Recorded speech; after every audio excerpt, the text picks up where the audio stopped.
नमस्कार, मैं श्यामगिरी। आप देख रहे हैं टीएफडी न्यूज 24। टीएफडी न्यूज 24 में आप सभी दर्शकों का स्वागत है। बिहार के अंदर नीतीश कुमार के पार्टी के अंदर जो बवाल मचा हुआ है और नीतीश कुमार यात्रा पर निकलने वाले हैं, समस्याएं सुलझने के बजाय उलझती जा रही है।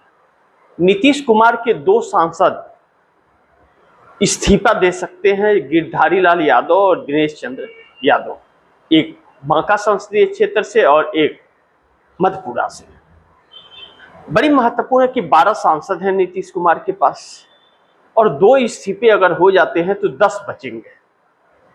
उस 10 में कितने लोग जाएंगे या फिर नीतीश कुमार एनडीए छोड़ देंगे, यह देखना बड़ी महत्वपूर्ण होगा। लेकिन छात्रों का आंदोलन बिहार के अंदर एक नया रूप लेता हुआ नजर आ रहा है और शिक्षा मंत्री के इस्तीफे पर बात आकर के अटक गई है। लेकिन सम्राट चौधरी जो सीएम हैं, मुख्यमंत्री का भी विरोध बढ़ चढ़ करके अब फिर एक बार सुर्खियां बटोर रहा है। इस बीच नीतीश कुमार कार्यकारी अध्यक्ष संजय झा के ऊपर कुछ काम करने के लिए प्रेशर बना रहे हैं कि जल्दी काम कीजिए, आप रुकिए मत। क्या नीतीश कुमार कांग्रेस के संपर्क में आ चुके हैं या फिर कुछ और बात है? आरजेडी के पास 4 सांसद हैं। क्या आरजेडी के सांसदों को तोड़ने की तो नहीं, क्योंकि कहा जा रहा है कि फिर एक बार डिलिमिटेशन का बिल लाया जा सकता है, तो नीतीश कुमार इसमें मोदी का सहयोग कर रहे हैं क्या? ऐसा तो बिल्कुल प्रतीक नहीं हो रहा है। लेकिन समस्याएं सुलझने के बजाय उलझ जरूर रही है, क्योंकि नीतीश कुमार से अब बिहार में सवाल पूछे जा रहे हैं। लेकिन दूसरी तरफ बड़ी महत्वपूर्ण यह रहा कि दिल्ली का हाव भाव बदल गया है और एक आखिरी कोशिश में भारतीय जनता पार्टी लगी हुई है। और अमित शाह चेहरा तो नहीं देश को दिखा पा रहे, संसद में नहीं आए 20 जुलाई से 13 अगस्त तक, लेकिन 36 सांसदों के जुगाड़ में निकले हुए हैं, जो खास तौर पर डीएमके के स्टालिन के तरफ उनकी निगाहें टिकी हुई हैं और बातचीत शुरू है और शरद पवार से मिलाजुली का खेल शुरू है।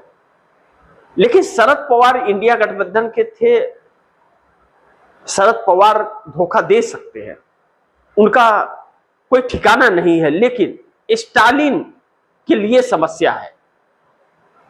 स्टालिन के लिए समस्या है कि 22 सांसद जो तमिलनाडु से आए हैं, हालांकि शरद पवार भी भाजपा के खिलाफ ही वोट लिए हैं, लेकिन उनका ठिकाना नहीं है, वह जा सकते हैं, उन्हें उससे कोई फर्क नहीं पड़ता। फिर बाद में कोई चुन के आए या ना आए, कोई मतलब नहीं है उन्हें अपनी बेटी को मंत्री बनाने का थोड़ा ज्यादा भूत सवार हुआ पड़ा है।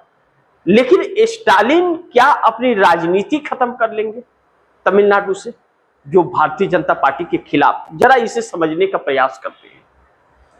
चूंकि चंद्रबाबू नायडू की साठगांठ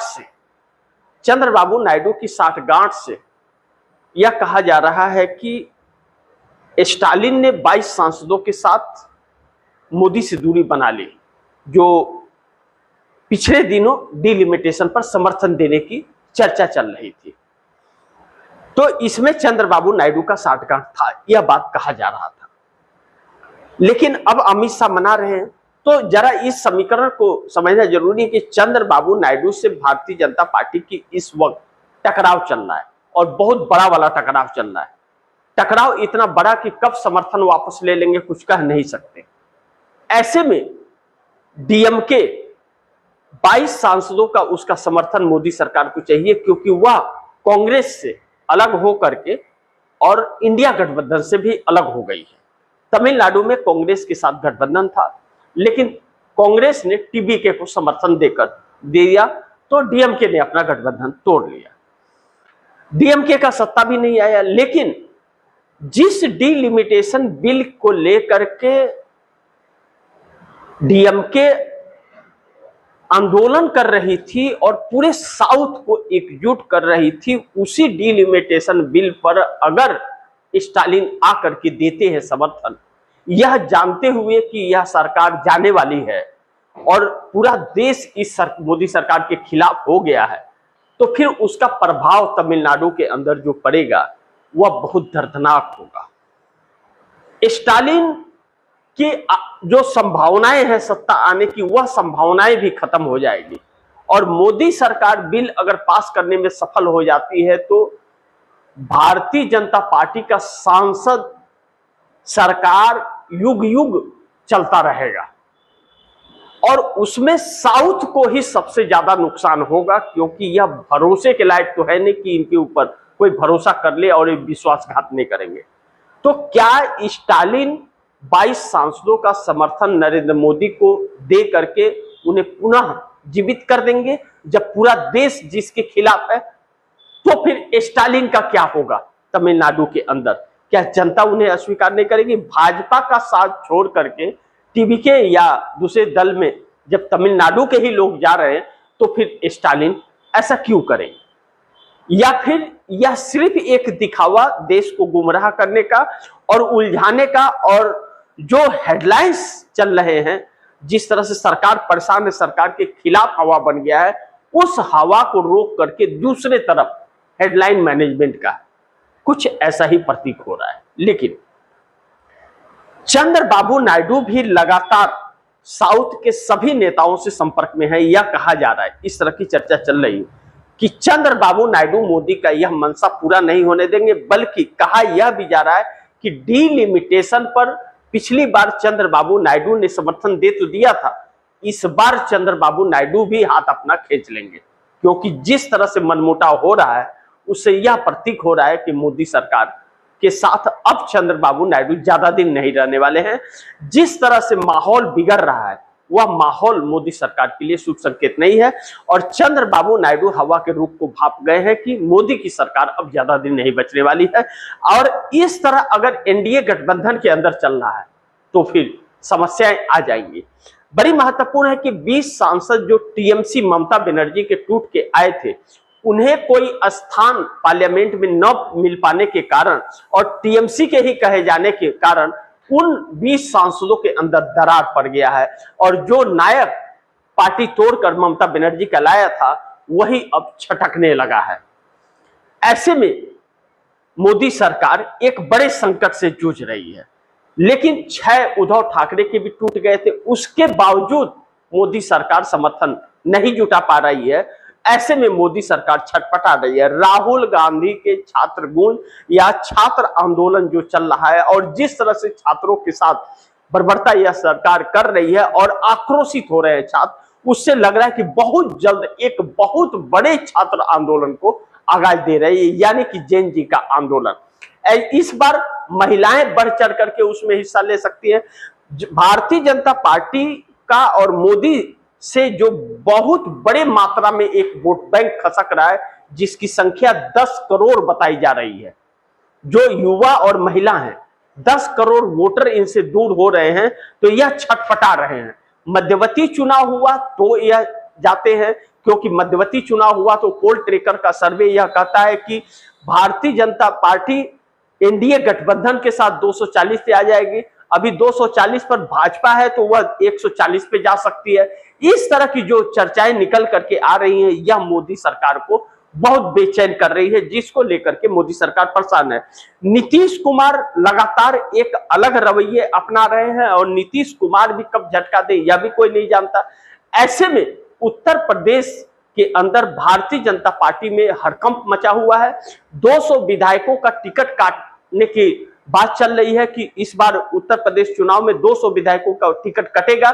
ऐसे में एक भगदड़ वाला माहौल भारतीय जनता पार्टी के अंदर पड़ा हुआ है। उस भगदड़ के अंदर भारतीय जनता पार्टी का ग्राफ लगातार गिर रहा है। राम मंदिर का चंदा चोरी भी इस सरकार के लिए बहुत भारी पड़ रहा है। एक एक व्यक्ति तक यह बात पहुंच गया है, किसी भी तरह से मुद्दे को डाइवर्ट नहीं कर पा रही है। ऐसे में जो रणनीति चली जा रही है डिलिमिटेशन का और महिला आरक्षण की बात एक बार फिर कही जाने लगी है, और देवेंद्र फडणवीस महाराष्ट्र के सीएम, उन्होंने भी महिला आरक्षण की बात की राहुल गांधी पर, जो पुणे में जाकर के राहुल गांधी ने महिलाओं की गूंज की थी। तो देवेंद्र फडणवीस ने यह बयान दिया कि राहुल गांधी महिलाओं की गूंज करते हैं लेकिन महिला आरक्षण पर वह समर्थन नहीं देते हैं।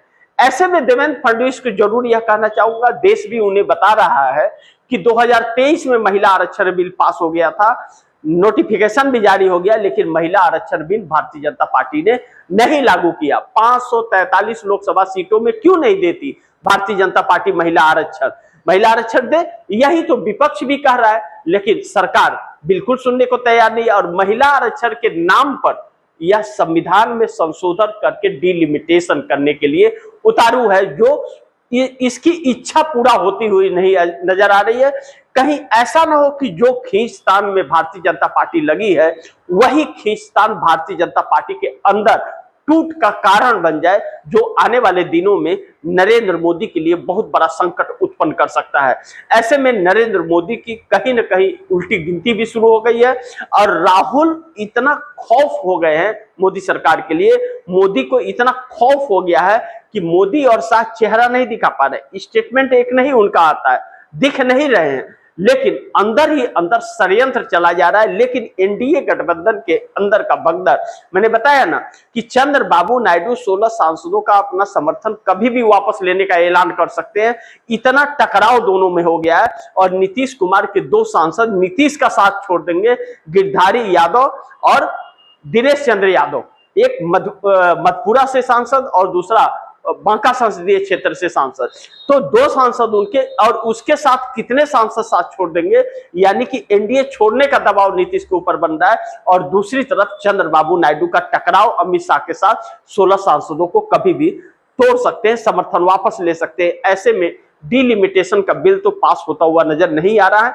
लेकिन आगे देखते हैं क्या होता है, क्योंकि मोदी सरकार की उल्टी गिनती शुरू भी है और कहते हैं कि विनाश काले विपरीत बुद्धि, जब विनाश होना होता है तो बुद्धि भ्रष्ट हो जाता है। और डूबती हुई नाव में कौन सवार होगा, मोदी सरकार के खिलाफ माहौल है, यह हर कोई जानता है।